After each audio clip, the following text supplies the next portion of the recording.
Hi, everyone, and thank you for joining us today. My name is Mary, and I am going to be the moderator of today's debate. Today, we are going to discuss autism spectrum disorder and how it affects certain aspects of life through transition periods.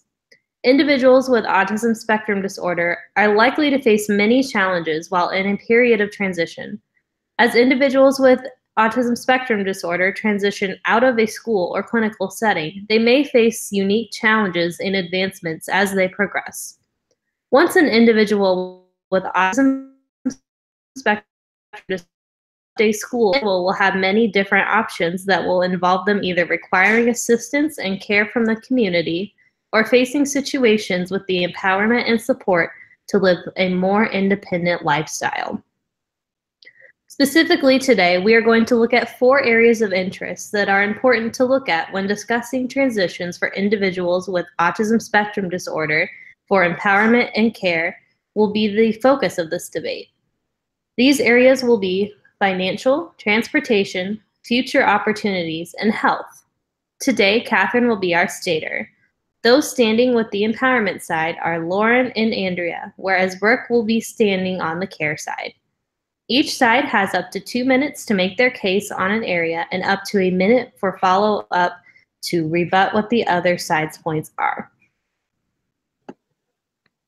Financial options available to those with disabilities is an important area of concern, especially those in the transition period, because it involves how the individual will be supporting themselves or how the family is able to receive funding to cover the costs of living for the individual they're taking care of or are paying someone to take care of.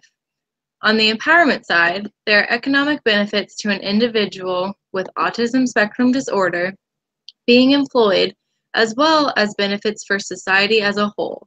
With that being said, in regards to care, it's very difficult for individuals with autism spectrum disorder to find jobs. However, with the promotion of job skills and daily living skills being taught to individuals with autism spectrum disorder, I think that it would become easier to help those individuals find jobs, and companies in suit would be more willing to hire those since they have the skills to be a good employee. It looks like there's already a question coming in from the audience with a parent that asks, what benefits are there for encouraging and pushing my child with autism spectrum disorder to get a job as a young adult? And why should this be a priority for me? Through looking at the economic benefits for the individual with autism spectrum disorder who would be employed, as well as the benefits for society as a whole, we can see why empowerment of finances is important for transition-aged adults with autism spectrum disorder. Lost productivity and resource costs for people with autism spectrum disorder is decreased when they are employed. For instance, if a person with ASD is employed, it is likely that less money will be needed to be spent on that individual because that person is able to make at least some income for him or herself. So this also means that the rest of our society is spending less money because there is less money that is needed to be spent on finding care and treatment for that individual. So this can cut back on spendings for individuals with autism spectrum disorder, even if it is as simple as not having to provide financial assistance to a more independent living individual with ASD, such as parents having to financially provide for the child well past their childhood years.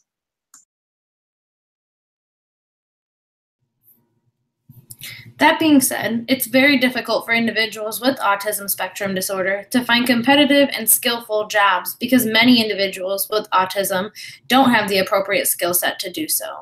Employers are reluctant to hire individuals with autism because they worry that it'll cause deficits in their company and that they will not have a high quality of performance. Even though there is research available that shows that employing individuals with autism provides no additional costs and is actually beneficial to the employers and their organizations. With employers were asked to compare their employees with autism to those without, there was no significant difference found. Unfortunately, employers are more likely to be reluctant to hire individuals with autism until there is a greater amount of research to show this. If we take a look at the following chart provided, you can actually see on this chart how low the percentages are for people with autism and their independence. For instance, you can see that there's a 58% chance, or 58% of individuals with autism had a job for paying after high school. You can also see that there are 74% of them received access to services as well.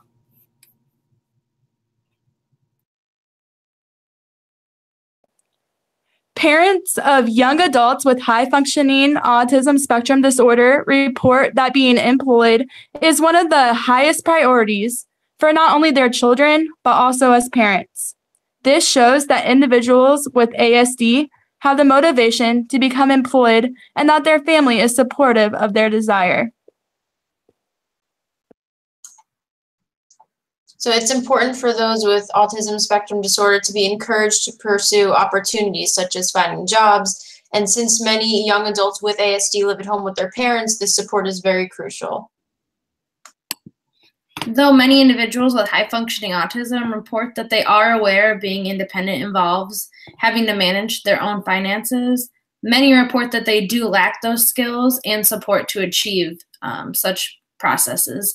These individuals also report that they are aware that not being financially independent is a barrier to achieving independence. Another area of concern in regards to those with disabilities is transportation options that are available. It's very important for individuals to be independent, and part of that involves being able to provide your own transportation to go to social gatherings and jobs. The promotion of showing individuals ways to find their own transportation is important to their success as independent adults. It looks like there are some more questions coming in from the audience. The first is from a parent, and this question is, how can I better prepare my teenager for adjusting to public transportation on their own?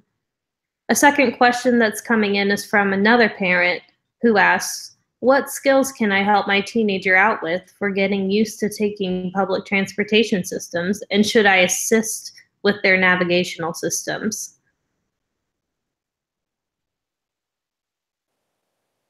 There are many public transportation systems for those on the spectrum, such as subways, trains, and bus systems. There are also many disability transport services as well that cover routes around town daily. 1.5 to 3.5 million of Americans have autism. In the next decade, 500,000 will transition into adulthood. So as Lauren stated, with 1.5 to 3.5 million Americans, there's that much more people on public transportation, thusly increasing the needs for these services to help those out on the spectrum. With that being said, cognition and mental processing makes transportation very difficult for those on the spectrum. Problems include spatial skills and navigation.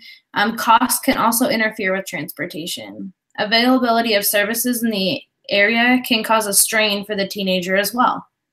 Due to limited spatial and navigation skills, it can make traveling very difficult or often impossible for reading bus schedules, remembering routes, or interpreting street signs. Limited social skills inhibited them from asking people for directions towards bus terminals or those social barriers that occur on a natural bus setting. These types of skills could be built upon to answer one of those questions from the audience. Public transportation systems can assist those to be able to get to jobs to assist with their independence. If they are able to use public transportation, it's also less of a strain on their families as well. The families can stick to their full-time jobs and not have to worry about their teenagers as much. If they are also able to handle the transportation systems alone, it could mean that they can live on their own as well, potentially. Very few individuals are able to operate a vehicle, so their parents are often driving them around. This creates lack of self-determination, social skills, and lack of employment. 80% of those on the spectrum actually rely on family members to drive them around, thus making parents do part-time jobs instead of full-time jobs, and ultimately creating a snowball effect on funding and finances. Travel training is another cost that the family may not want to spend on either. Those who cannot drive or travel on their own experience depression or feelings of loneliness, which can make it even more difficult to form lasting relationships. The third area of concern to be looked at in regards to individuals with autism spectrum disorder in the transition process is future opportunities they have. There are many programs with the ability to assist those transitioning and provide them with the support and knowledge to become successful individuals. However, on the care side, it can be argued the lack of skill set that is required for those opportunities by the individuals. We have some additional questions coming in from the audience right now. The first is from a teacher who asks, how do I better prepare my students for post-secondary educational environments? We also have another question coming in from a parent, and they are asking, how can I know which future opportunities are best for my child? Various programs are designed to assist with transition to secondary education settings. The visual aid that you see is shown here, and it shows this as well. I found 2 articles that discuss a STEP ASD, the STEP Transition in Education program for students with autism spectrum disorder model. The STEP ASD program emphasizes the use of self-determination and self-regulation as tools the individual can utilize. So this article also goes on to explain that there's a huge emphasis on educating the individual on their own disability and the various challenges in the college setting.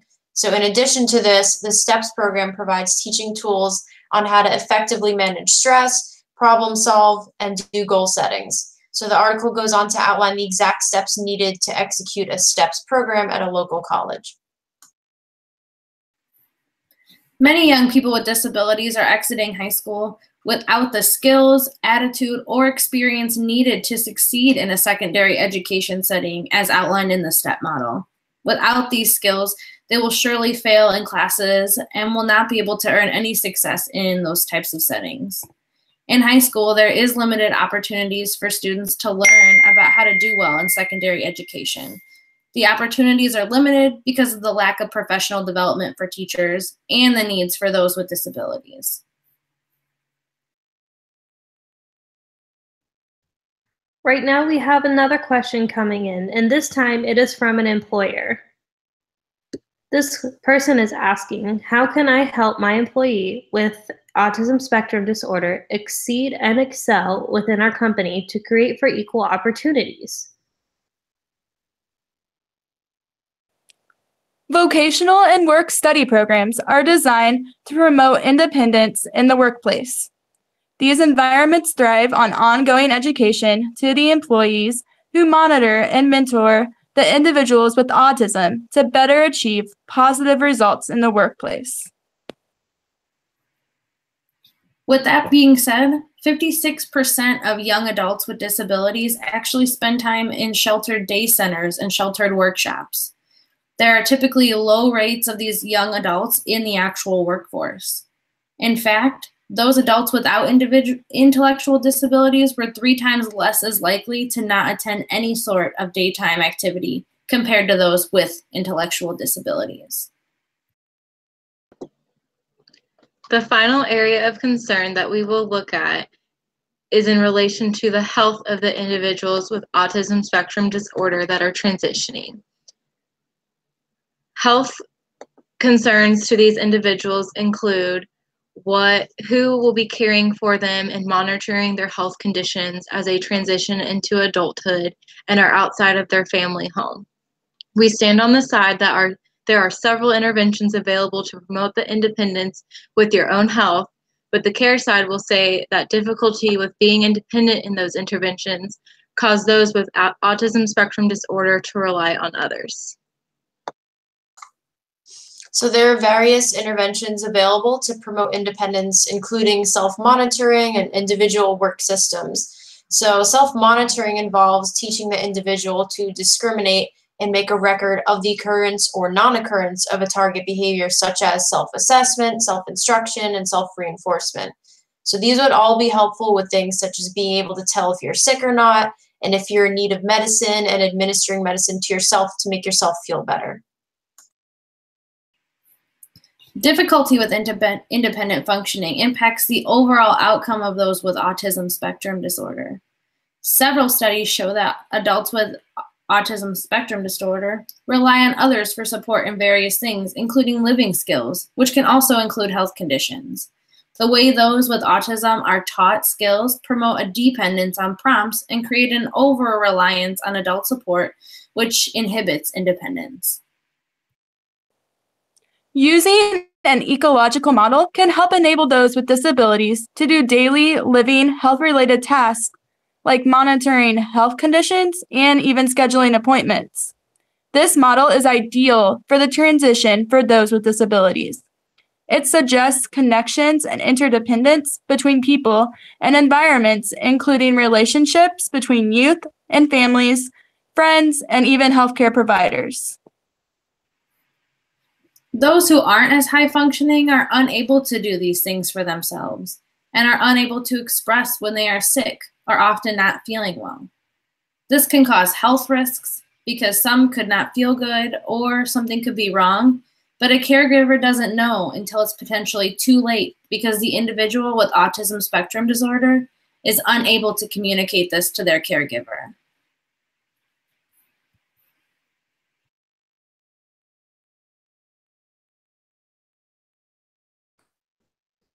Empowerment versus care is important when it comes to a teenager with autism spectrum disorder transitioning into the world on their own. Our group sides towards empowerment as long as the teenager is high functioning enough to make their own decisions in the process of transitioning into a more independent lifestyle away from their home. The areas focus discussed involved financial, transportation, future opportunities, and health. These areas involve many ethical principles and codes that come into play as well that are to be considered not only to the individual, but also to the family when it comes to choosing what is right for them. This concludes our debate for today when looking at empowerment and care during transition periods for individuals with autism spectrum disorder. I would like to thank everyone for joining us today, and I hope that the information provided allows you to form your own opinions on what you feel about empowerment and care for individuals with autism spectrum disorder.